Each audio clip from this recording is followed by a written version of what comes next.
We take you live now to the Balboa Park Ballroom in San Diego, California for Hillary Clinton's speech this afternoon on national security and foreign policy. Just getting underway live here on C-SPAN. We'll follow this with your calls and comments. Foreign policy in New York City in the fall of 2001. Being a New Yorker on 9/11 taught me early on that in our globalized world, national security is an issue that matters to every single American. I've since worked in the field of international development and humanitarian aid at the United Nations. I've been a social entrepreneur, co-founding a company that helps feed hungry children, and have become an advocate for improving the global food system. Because of this foreign policy background, I recognize the importance of having a leader in the White House who understands that the powerful American tools of international development, strategic engagement, and diplomacy are essential to ensuring our safety and status in the world.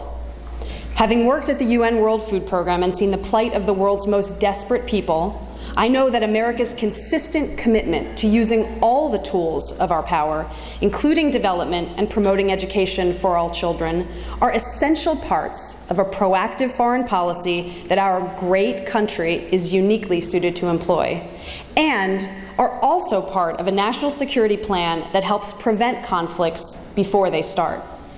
And as an entrepreneur, I know firsthand that maintaining America's standing on the world stage is paramount to ensuring that we can continue to lead in the global economy. But I am also here today as a San Diegan and as a proud military spouse.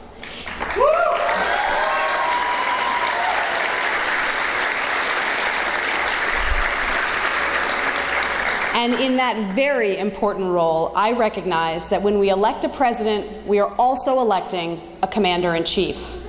Therefore, we need to choose someone we trust with the lives most precious to us, someone who will be smart, clear-headed, well-trained, and focused on the mission, just like all of the incredible servicemen and women who I am honored to call my San Diego military family.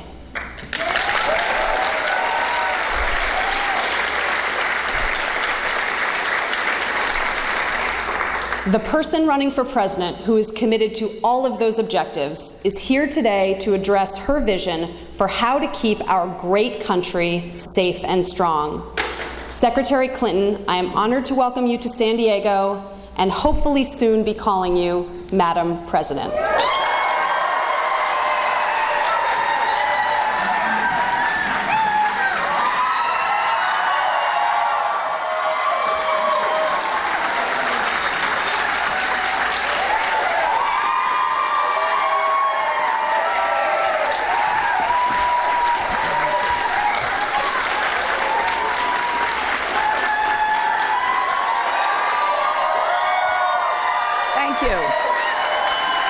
Thank you so much.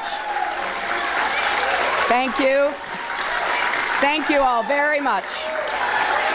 Thank you. Thank you, San Diego, for that warm, warm welcome. And thanks to Ellen for those moving words, her introduction, and for reminding us that it's not only our men and women in uniform who serve our country, it's their families, their spouses, their children, and we are grateful to each and every one of them. I want to recognize and thank Congressman Scott Peters for being here. Thank you very much. And all of the other electeds and service members, active duty and retired, National Guard and reservists, veterans, military, spouses, family members, all who are with us today. On Monday, we observed Memorial Day, a day that means a great deal to San Diego, home of so many active duty and former military and their families. We honor the sacrifice of those who died for our country in many ways, by living our values, by making this a stronger and fairer nation, and by carrying out a smart and principled foreign policy. That's what I want to speak about today, the challenges we face in protecting our country, and the choice at stake in this election. It's a choice between a fearful America that's less secure and less engaged with the world, and a strong, confident America that leads to keep our country safe and our economy growing.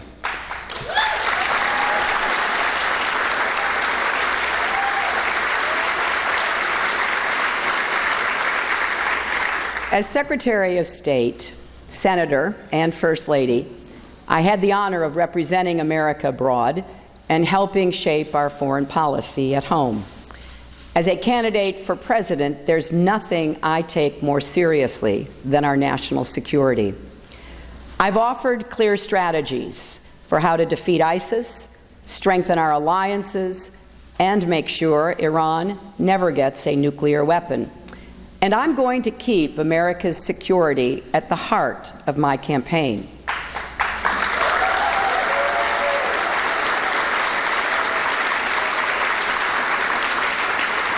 Because as you know so well, Americans aren't just electing a president in November.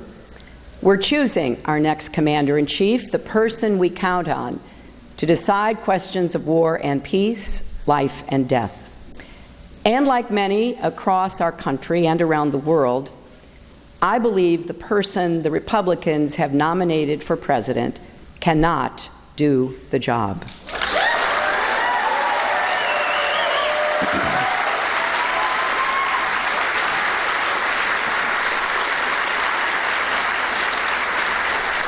Donald Trump's ideas aren't just different, they are dangerously incoherent. They're not even really ideas, just a series of bizarre rants, personal feuds, and outright lies.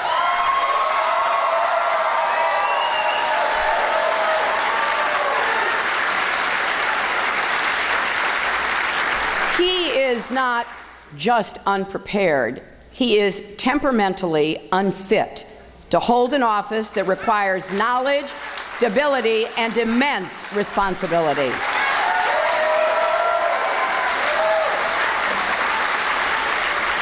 This is not someone who should ever have the nuclear codes, because it's not hard to imagine Donald Trump leading us into a war just because somebody got under his very thin skin.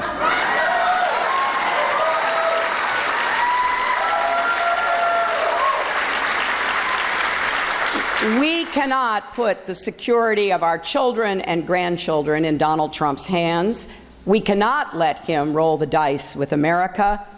This is a man who said that more countries should have nuclear weapons, including Saudi Arabia. This is someone who has threatened to abandon our allies in NATO, the countries that work with us to root out terrorists abroad before they strike us at home. He believes we can treat the U.S. economy like one of his casinos and default on our debts to the rest of the world, which would cause an economic catastrophe far worse than anything we experienced in 2008.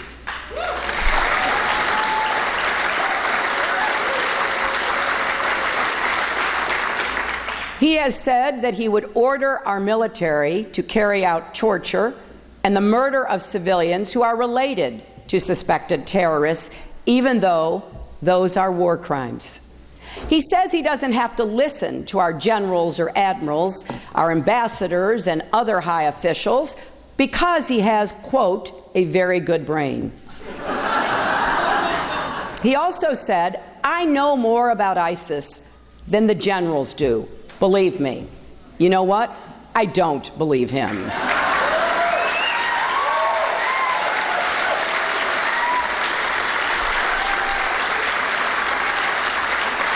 He says climate change is a hoax invented by the Chinese. And he has the gall to say that prisoners of war like John McCain aren't heroes. Exactly. He praises dictators like Vladimir Putin and picks fights with our friends, including the British Prime Minister, the Mayor of London, the German Chancellor, the President of Mexico, and the Pope.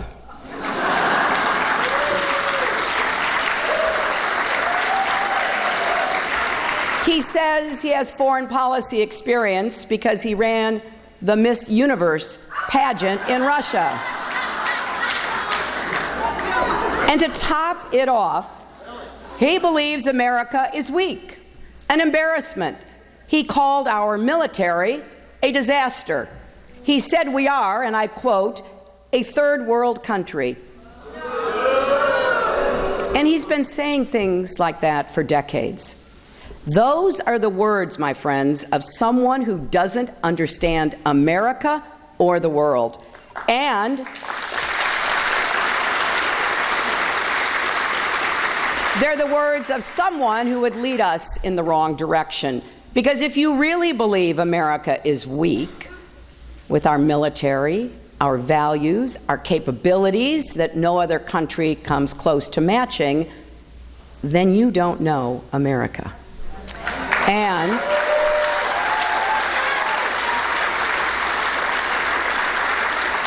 And you certainly don't deserve to lead it. That's why, even if I weren't in this race, I'd be doing everything I could to make sure Donald Trump never becomes president, because I believe he will take our country down a truly dangerous path. Unlike him, I have some experience with the tough calls and the hard work of statecraft.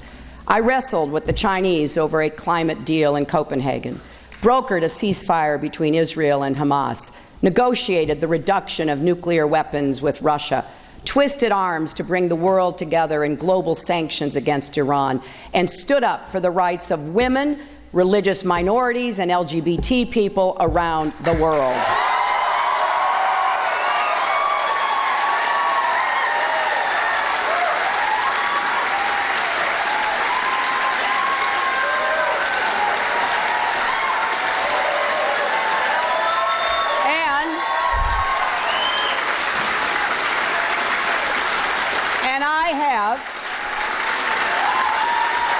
Sat in the Situation Room and advised the president on some of the toughest choices he faced. So I'm not new to this work, and I'm proud to run on my record, because I think the choice before the American people in this election is clear. I believe in strong alliances, clarity in dealing with our rivals, and a rock-solid commitment to the values that have always made America great.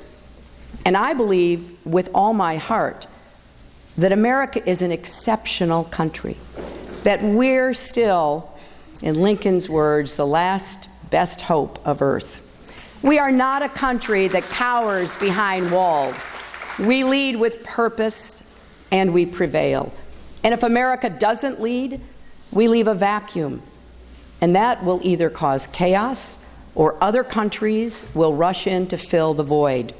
Then they'll be the ones making the decisions about your lives and jobs and safety. And trust me, the choices they make will not be to our benefit. That is not an outcome we can live with. As I see it, there are some important things our next president must do to secure American leadership and keep us safe and our economy growing in the years ahead. These are all areas in which Donald Trump and I profoundly disagree, and they are all critical to our future. First, we need to be strong at home. That means investing in our infrastructure, education, and innovation, the fundamentals of a strong economy. We need to reduce income inequality, because our country can't lead effectively when so many are struggling to provide the basics for their families. And we need to break down the barriers that hold Americans back, including barriers of bigotry and discrimination.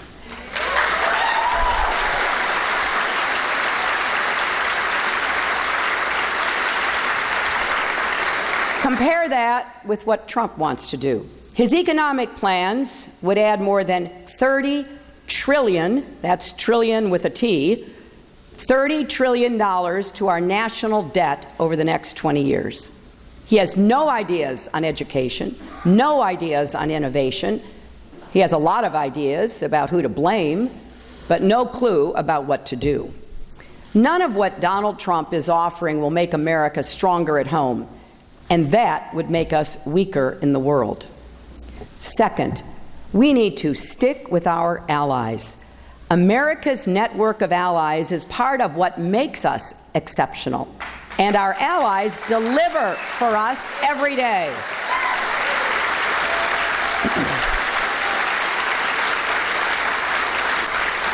Our armed forces fight terrorists together. Our diplomats work side by side. Allies provide staging areas for our military so we can respond quickly to events on the other side of the world. And they share intelligence that helps us identify and diffuse potential threats. Take the threat posed by North Korea, perhaps the most repressive regime on the planet, run by a sadistic dictator who wants to develop long-range missiles that could carry a nuclear weapon to the United States. When I was Secretary of State, we worked closely with our allies, Japan and South Korea, to respond to this threat, including by creating a missile defense system that stands ready to shoot down a North Korean warhead should its leaders ever be reckless enough to launch one at us. The technology is ours. Key parts of it are located on Japanese ships.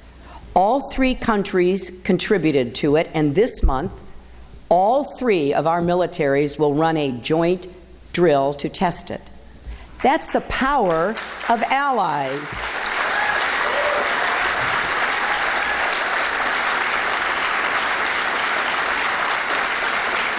And it's also the legacy of American troops who fought and died to secure those bonds because they knew we were safer with friends and partners. Now, Moscow and Beijing are deeply envious of our alliances around the world because they have nothing to match them. They'd love for us to elect a president who would jeopardize that source of strength. If Donald gets his way, they'll be celebrating in the Kremlin. We cannot let that happen. That's why it is no small passing thing when he talks about leaving NATO or says he'll stay neutral on Israel's security. It's no small thing when he calls Mexican immigrants rapists and murderers. We're lucky to have two friendly neighbors on our land borders. Why would he want to make one of them an enemy?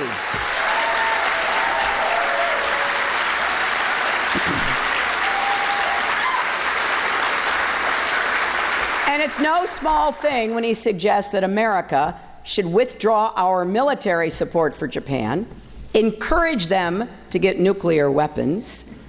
And he said this about a war between Japan and North Korea, and I quote, "If they do, they do. Good luck. Enjoy yourself, folks." I wonder if he even realizes he's talking about nuclear war. Yes, our friends need to contribute their fair share. I made that point long before Donald Trump came onto the scene, and a number of them have increased their defense spending. The real debate here is whether we keep those alliances strong or cut them off. What he says would weaken our country. Third, we need to embrace all the tools of American power, especially diplomacy and development, to be on the front lines solving problems before they threaten us at home.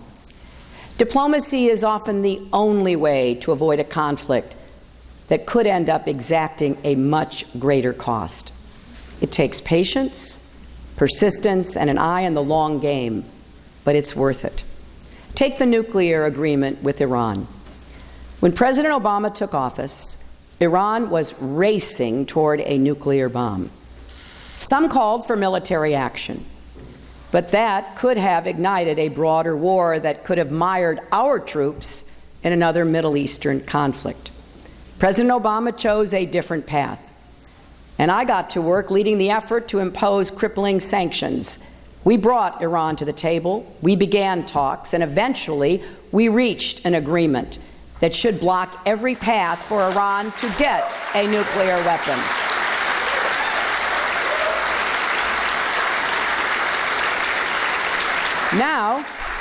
Now we must enforce that deal vigorously. And as I've said many times before, our approach must be distrust and verify. The world must understand that the United States will act decisively if necessary, including with military action to stop Iran from getting a nuclear weapon. In particular, Israel's security is non-negotiable. They're our closest ally in the region, and we have a moral obligation to defend them.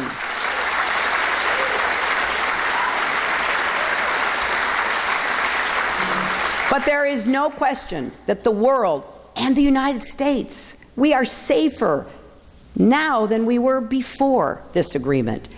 And we accomplished it without firing a single shot, dropping a single bomb, or putting a single American soldier in harm's way. Now,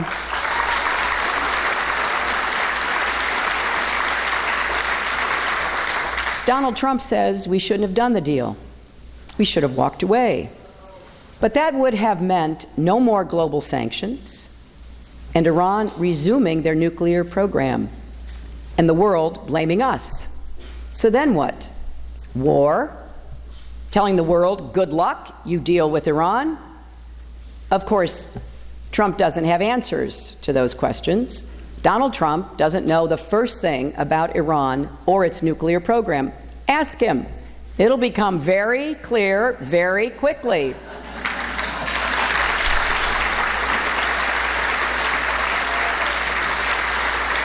You know, there's no risk of people losing their lives if you blow up a golf course deal. But it doesn't work like that in world affairs.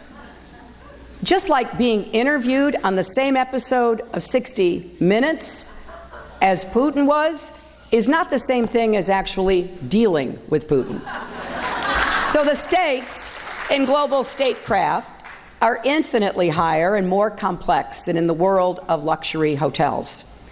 We all know the tools Donald Trump brings to the table: bragging, mocking, composing nasty tweets. I'm willing to bet he's writing a few right now.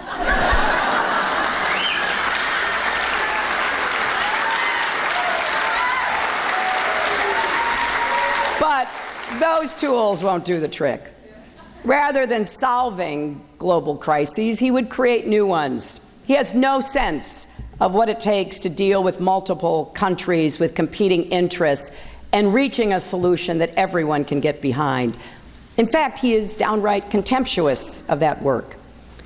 And that means he's much more likely to end up leading us into conflict. Fourth, we need to be firm but wise with our rivals.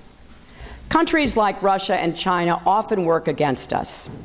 Beijing dumps cheap steel in our markets. That hurts American workers. Moscow has taken aggressive military action in Ukraine, right on NATO's doorstep. Now, I've gone toe-to-toe with Russia and China and many other different leaders around the world.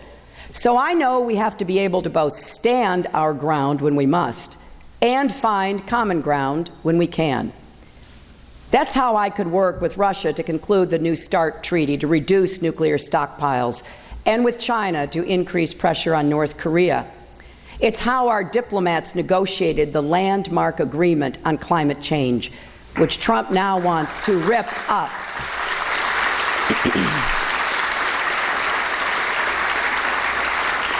The key was never forgetting who we were dealing with. Not friends or allies, but countries that share some common interests with us amid many disagreements. Donald doesn't see the complexity. He wants to start a trade war with China. And I understand a lot of Americans have concerns about our trade agreements. I do too. But a trade war is something very different. We went down that road in the 1930s. It made the Great Depression longer and more painful.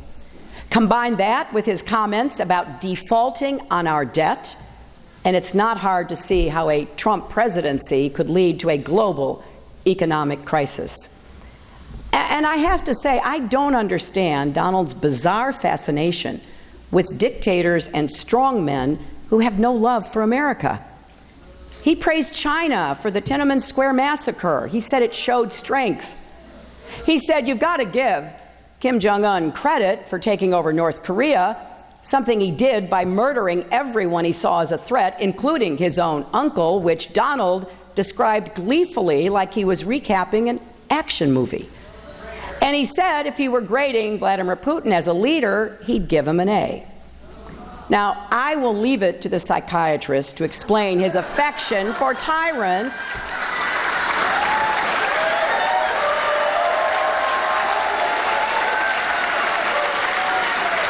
I just wonder how anyone could be so wrong about who America's real friends are.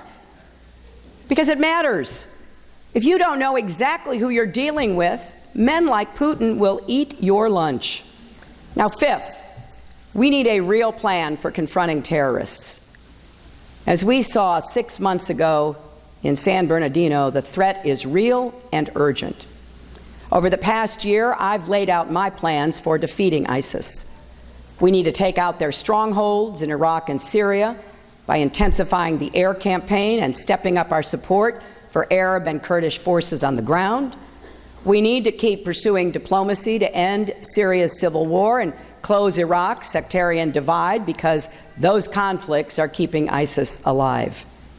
We need to lash up with our allies and ensure our intelligence services are working hand in hand to dismantle the global network that supplies money, arms, propaganda, and fighters to the terrorists. And we need to win the battle in cyberspace.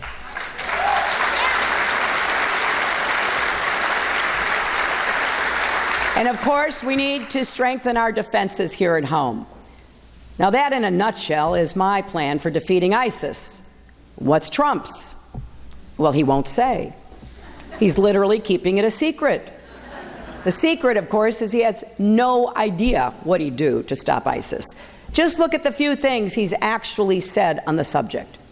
He actually said, and I quote, "Maybe Syria should be a free zone for ISIS." Oh, okay. Let a terrorist group have control of a major country in the Middle East. Then he said we should send tens of thousands of American ground troops to the Middle East to fight ISIS. He also refused to rule out nuclear weapons against ISIS, which would mean mass civilian casualties. It's clear he doesn't have a clue what he's talking about, so we can't be certain which of these things he would do. But we can be certain that he's capable of doing any or all of them. Letting ISIS run wild, launching a nuclear attack, starting a ground war. These are all distinct possibilities with Donald Trump in charge. And through all his loose talk, there's one constant theme: demonizing Muslims and playing right into the hands of ISIS. His proposal to ban 1.5 billion Muslims from even coming to our country doesn't just violate the religious freedom our country was founded on. It's a huge propaganda victory for ISIS. And it alienates the very countries we need to help us win in this fight. A Trump presidency would embolden ISIS.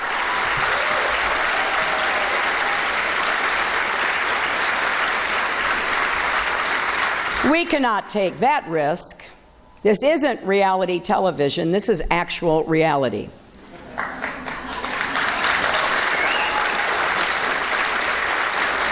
And defeating global terrorist networks and protecting the homeland takes more than empty talk and a handful of slogans. It takes a real plan, real experience, and real leadership. Donald Trump lacks all three. And one more thing. A president has a sacred responsibility to send our troops into battle only if we absolutely must, and only with a clear and well thought out strategy. Our troops give their all. They deserve a commander-in-chief who knows that. I've worked side by side with generals and admirals and visited our troops in theaters of war. I've fought for better health care for National Guard, better services for our veterans, more support for our Gold Star families. We cannot put the lives of our young men and women in uniform in Donald Trump's hands. Now, sixth, we need to stay true to our values. Trump says over and over again, the world is laughing at us.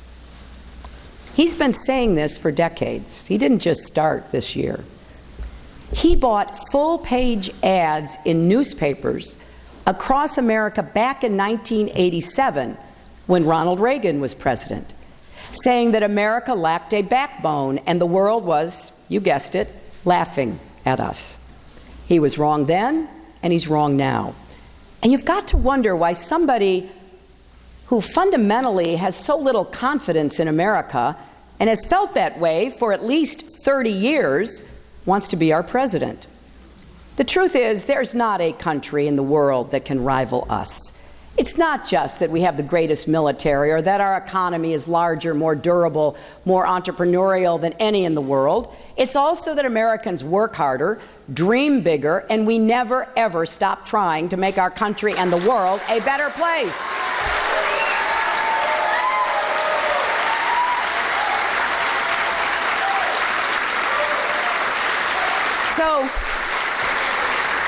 So it really matters that Donald Trump says things that go against our deepest held values. It matters when he says he'll order our military to murder the families of suspected terrorists.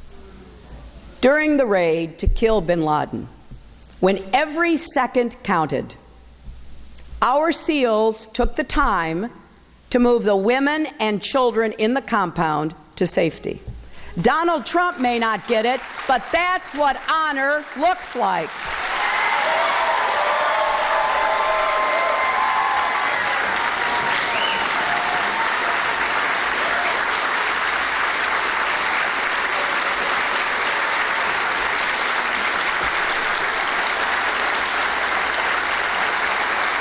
And you know what? It also matters when he makes fun of people with disabilities, calls women pigs, proposes banning an entire religion from our country, or plays coy with white supremacists. America stands up to countries that treat women like animals or people of different races, religions, or ethnicities as less human.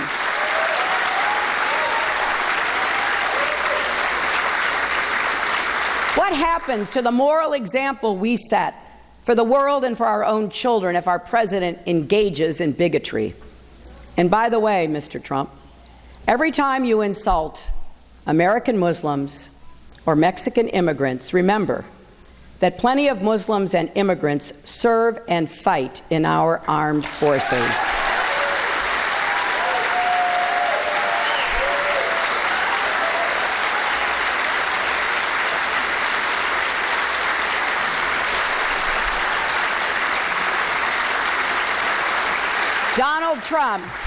Donald Trump could learn something from them. And that brings me to the final point I want to make today.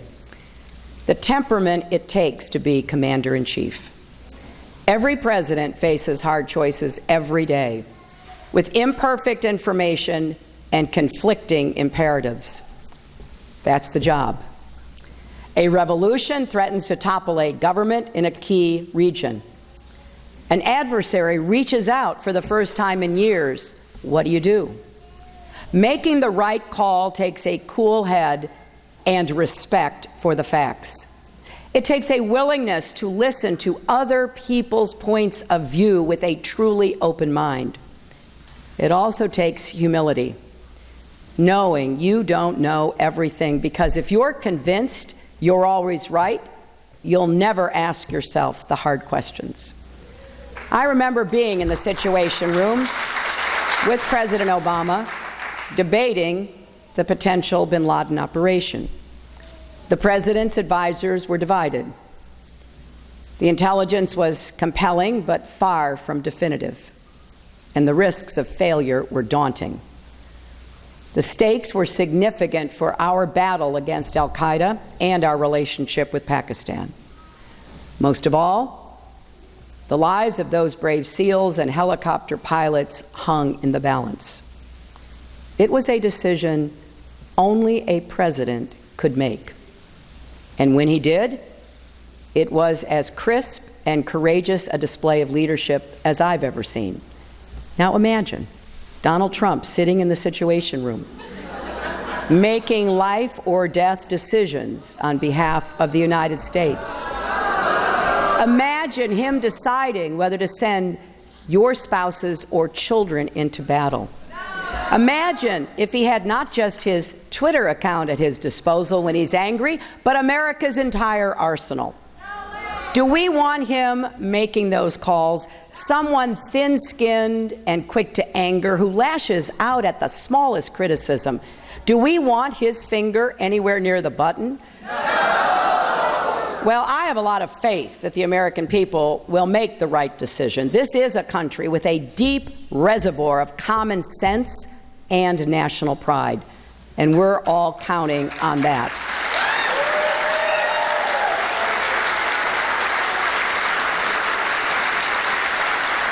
Because making Donald Trump our commander-in-chief would be a historic mistake, and it would undo so much of the work that Republicans and Democrats alike have done over many decades to make America stronger and more secure. It would set back our standing in the world more than anything in recent memory, and it would fuel an ugly narrative about who we are, that we're fearful, not confident, that we want to let others determine our future for us instead of shaping our own destiny. That's not the America I know and love. So yes, we have a lot of work to do to keep our country secure, and we need to do better by American families and American workers, and we will. But don't let anyone tell you that America isn't great. Donald Trump's got America all wrong. We are a big-hearted, fair-minded country. There is no challenge we can't meet, no goal we can't achieve when we each do our part and come together as one nation. Every lesson from our history teaches us that we are stronger together. We remember that every Memorial Day. And this election is a choice between two very different visions of America. One that's angry, afraid, and based on the idea that America is fundamentally weak and in decline. The other is hopeful, generous, and confident in the knowledge that America is great, just like we always have been. So, let's resolve that we can be greater still. That is what I believe in my heart. I went to 112 countries as your Secretary of State, and I never lost my sense of pride and wonder at seeing that blue and white plane lit up on some far-off runway with the United States of America emblazoned on the side. That plane, those words, our country, represents something special, not just to us, but the world. It represents freedom, hope, and opportunity. I love this country, and I know you do too. It's been an honor and a privilege to serve America, and I'm going to do everything I can to protect our nation and make sure we never lose sight of how strong we really are. Thank you all very much.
5 days till the California primary. Hillary Clinton in San Diego, California, laying out what she termed two very different visions